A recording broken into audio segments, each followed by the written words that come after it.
Tuesday Nightingales. I hope you're all okay. I hope you had a lovely Easter.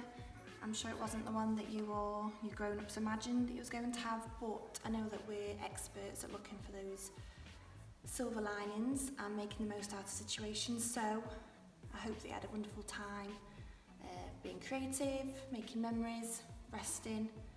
I've been doing some reading, I've done some baking, I've done some Joe Wicks workouts like I know a lot of you have done. What else have I done? Oh, I've just been making the most of the lovely sunshine that we've had. That always makes me feel happier on the garden and on my daily walks. So I hope that you've been able to all enjoy that as well. It feels really strange being in this classroom, this empty classroom without you all here, and I've missed teaching you all so much that I thought I would upload some videos for you of me reading some of our lovely class books. Reading gives us somewhere to go when we've got to stay where we are, and at the minute we do have to stay where we are to keep ourselves and other people safe. So I thought it'd be a nice idea for us to visit some different places together, using our imaginations through our lovely class books. So if there are any that you know you love in our book basket down here, get a grown-up to send me a request and I'll make sure that I read your favourite book for you. And also just keep me updated with what you've been up to. I've been really enjoying your email updates and I look forward to reading them, so please keep those up. Yeah, is there anything else I want to say? I'll do 2 videos every week, so I'm going to do a Tuesday and a Thursday reading a book for you. Yeah, so let me know if you want a particular book reading for you and I'll do that. Okay. Let's start then. Today's book I've chosen Lost and Found by Oliver Jeffers. And Oliver Jeffers I know is one of the authors, I know a lot of authors are doing this, that are uploading videos of themselves reading their own books onto YouTube or Instagram, Facebook. So those links are on our class website on the daily reading page. But if you're struggling to find them, ask a grown-up. I'll also put them, there's a box under this video, in the description box, like a YouTuber. God. So, yeah, you can find them there. I'll stop embarrassing myself. Right, Lost and Found by Oliver Jeffers. Get comfy cosy if you like I do when I'm reading class. Once there was a boy, and one day, he found a penguin at his door. The boy didn't know where it had come from, but it began to follow him everywhere. The penguin looked sad, and the boy thought it must be lost. It must be lost. You know where penguins come from, Nightingales. So the boy decided to help the penguin find its way home. Lost and Found office. He checked in the Lost and Found office, but no one was missing a penguin. He asked some birds if they knew where the penguin had come from, but they ignored him. Some birds are like that. The boy asked his duck, but the duck floated away. He didn't know. That night, the boy couldn't sleep for disappointment. He wanted to help the penguin, but he didn't know how. How would you help the penguin?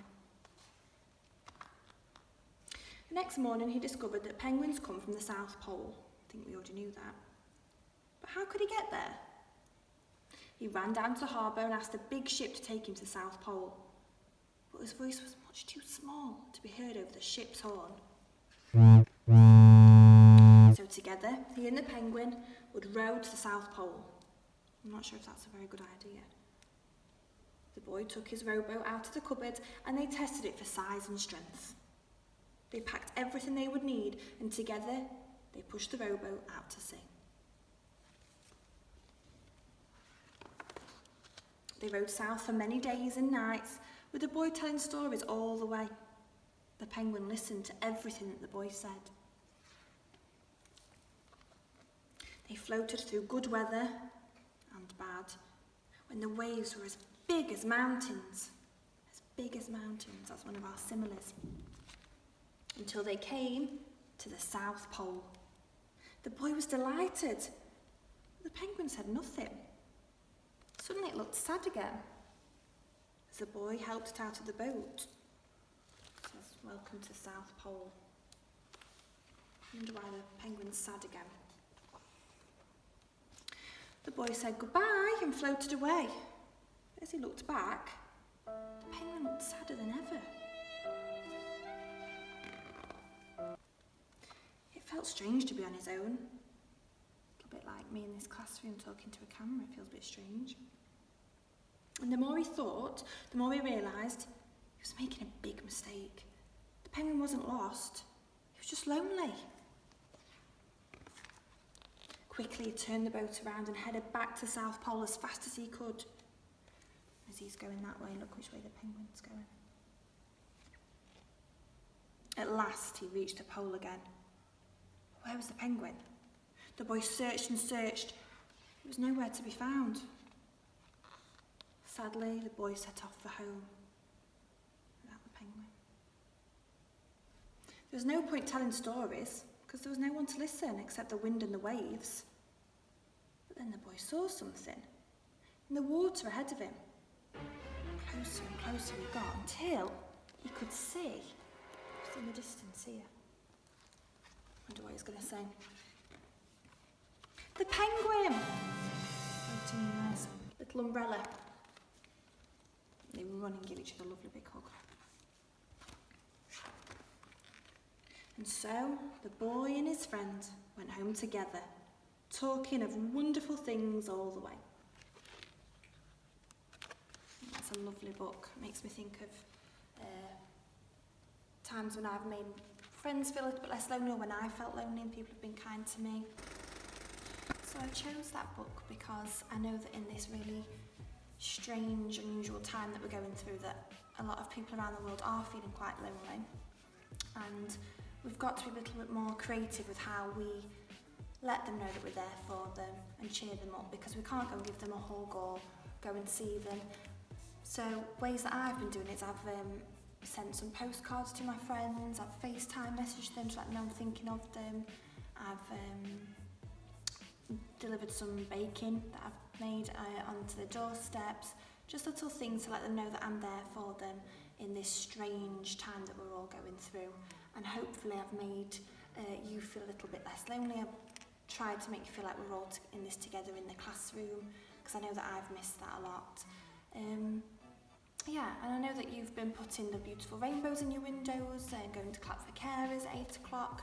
All those things show that we, even though we have to be apart to be safe, we are in this together, and it can make people feel a lot less lonely and put a smile on people's faces. So I hope that I've done that today by bringing you into the classroom a little bit.